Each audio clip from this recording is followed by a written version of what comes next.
Hi guys, James at RampantLionReviews again for you today with another beer review.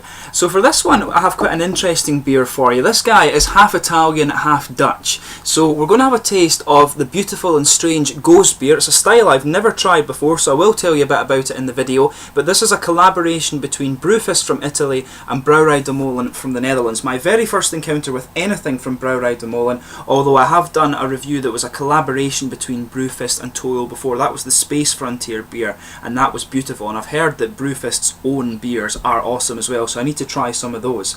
But anyway, as is usual with my beer reviews then, I'll take you through a very kind of short history of both of the breweries in this. Will be very short, only a minute or two. If you want to get straight to the tasting, just fast forward. The links to the breweries' websites are in the description for you below, along with links that will take you to my other reviews that I have done from these guys and hopefully will do in the very near future. So anyway, firstly I'll tell you about Brouwerij De Molen. Now Brouwerij De Molen is a small craft brewery, distillery and restaurant located in Bodegraven in the Netherlands. De Molen translates into English as the mill, and the brewery is actually located in a historic windmill called De Aardwif, and this was built in the year 1657. And De Molen, the company of Brouwerij De Molen, was founded in 2004 by Menno Olivier, who started out as a home brewer before turning professional and then going on to found his own company in Brouwerij De Molen. So quite an interesting kind of short little brewery there, if you like, or a very kind of new one. But these guys are very highly rated. Rate Beer actually rate them in the top 10 breweries in the world, so if you do get the chance, try some Brouwerij De Molen stuff if you haven't already.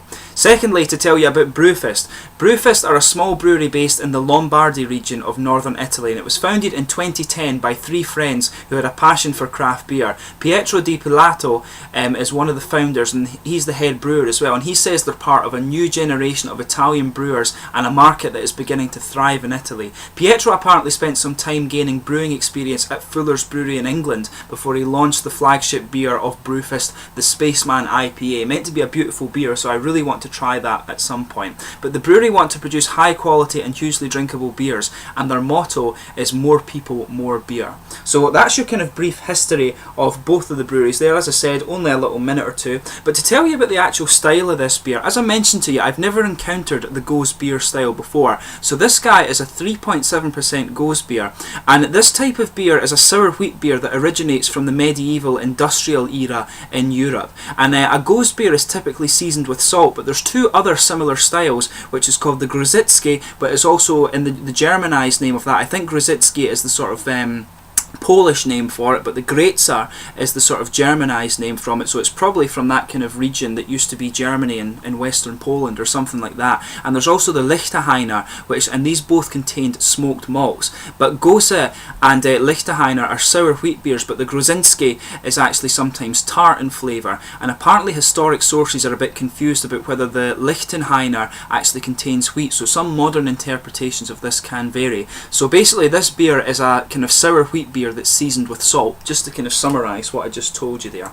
But anyway, I'll bring up the camera and let you have a little quick look at the artwork on this one. This guy is 3.7%. Actually does have a quite nice artwork on it. You can see there's the Brouwerij De Molen windmill in this, and you can see there it does have some of the sort of Brewfist style artwork on it. The Brewfist artwork was quite interesting from what I remember. You can just see the little gnome guy kind of chilling in the trees there, but it's very, very nicely presented. This guy is brewed at Brewfist's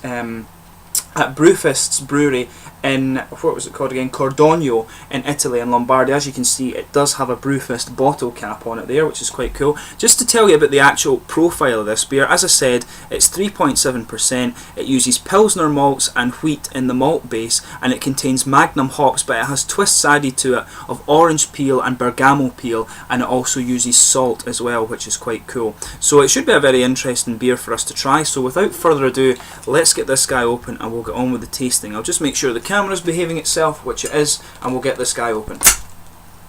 Oh, that didn't turn out very well, as you can see. Sometimes that happens when you do beer videos, but you just need to go with it. So anyway, here we go.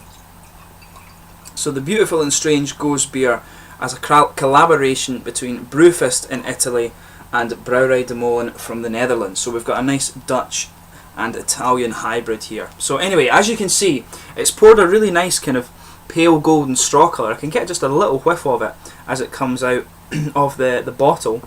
As you can see, it's kind of hazy. If I put my fingers behind it, you can't really see through it. It had just a sort of quarter finger of a frothy white head, but that's kind of faded very, very quickly, and it's just becoming a few bubbles around the edge of the glass. But there's a good bit of big bubbled carbonation sticking towards the edge of the glass, and you can actually see there's just a tiny little bit of sediment floating around in the bottom, but there is a good bit of carbonation just going up towards the bottom of the glass. It looks a really nice beer, and I'm actually quite excited to try this one for you today. So in terms of the aroma with this guy, it's got a big yeasty smell actually. It definitely smells like a sour beer. The sour beers always have that very wet and kind of very yeasty smell about them. And a little bit of grassy and citricy character, which you can pick up from this guy also. So you've got a nice big sort of bready and yeasty element to the beer in this one. So there's a nice grassy element to it as well. You've got big yeasty notes. It is slightly spicy actually. You can pick up a little bit of the kind of wheaty spice underneath it, especially when you kind of sugar it about like this. But there's definitely a sort of lemony, citrusy and grassy hoppy element to it as well. It could perhaps be a little bit toasty. There's almost just a little bit of a kind of biscuity malt flavour to this guy. But it definitely smells like an interesting beer, and as I say, it does have the characteristics that you expect, that kind of big wet nose that you expect of a sour beer. Big wet and yeasty nose usually.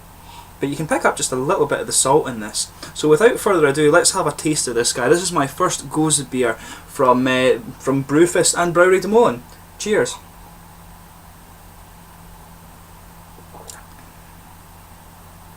It definitely has quite a salty mouthfeel to it, this one. It's very easy drinking beer, but the salt is just a kind of flavour at the back. It does have that sort of salty sweetness to it, if that makes sense.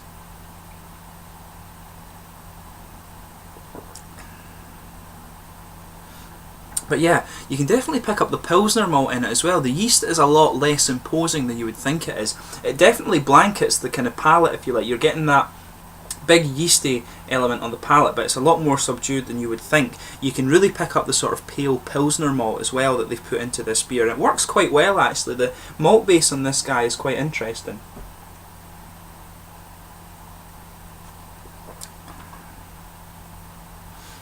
Yeah, it's a little bit tart as well, which is quite interesting, but it's mainly you really get the sour character from it. It's a sort of soury, lemony citrus that just comes out around the edge of the tongue. But there's not a lot of hop character, kind of lingers on the edge, I would say. You do get a little bit of a kind of lemony, citric, maybe slightly grassy aftertaste. But when you actually have the beer in your mouth, you're getting more of a kind of candied, sort of tart fruit coming out of this guy.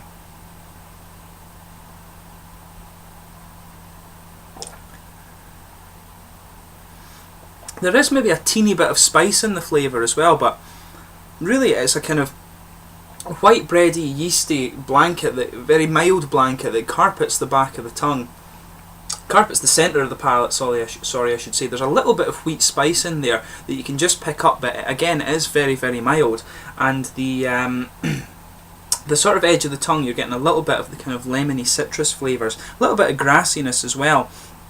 But there is an element of tart fruitness to this beer as well. The salt, you can pick it up in the actual liquid when you have it in your mouth, but the sort of flavour doesn't linger that much. It's actually quite a lightly flavoured beer, this.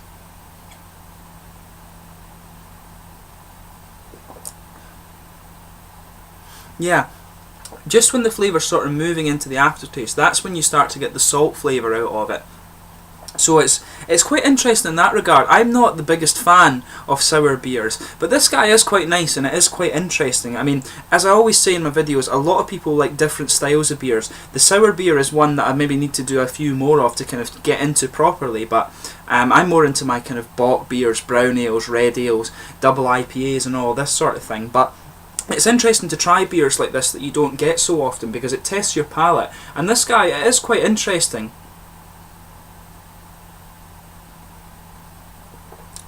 So yeah, we'd stick with that. A kind of blanket of a mild, yeasty, kind of white bread, pale malt sort of flavour in the middle of the tongue. Around the edges you're getting a little bit of lemony citrus and some grass. You've got a little bit of a salty flavour. that kind of progresses or is in there as the flavour kind of progresses more into the aftertaste from when you're taking the beer in. But you also have a little bit of a kind of tart fruit element to it, which is quite interesting, and that kind of lingers a little bit just in the sort of in the middle of the palate. You've got this little bit of tart fruit that just lingers there, so it is really quite nice actually.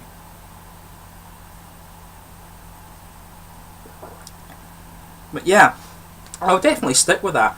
If you do like sour beers, you probably would quite like this one. I remember when I reviewed the Vote Sep, which was a hibiscus wheat beer, and for me it was a really kind of unusual beer just because of how light and how kind of lightly flavoured it was, and this beer has the same kind of feel as that one in my opinion. These sort of sour beers to me are very lightly flavoured, but they're very wet in their mouthfeel. This guy is very light bodied, a little bit of spritzy carbonation in it, and that helps bring out the sort of salty aspect of the flavour, and also the kind of the sort of tartiness of the fruit, the kind of sweet tarty flavours. But it also helps with the grassy hop and the sort of lemony citrus flavours too, so it's quite interesting. It feels very, very clean, and it's a very easy drinking beer. For me, this is something that you would want to kind of taste.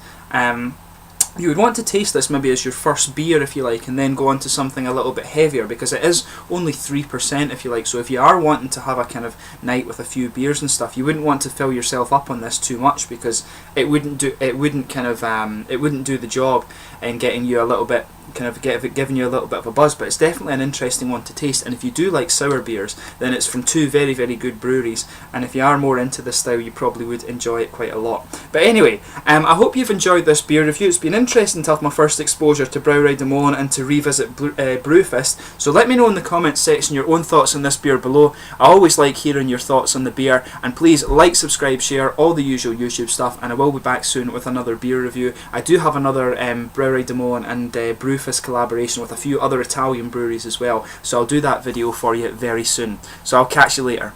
Cheers.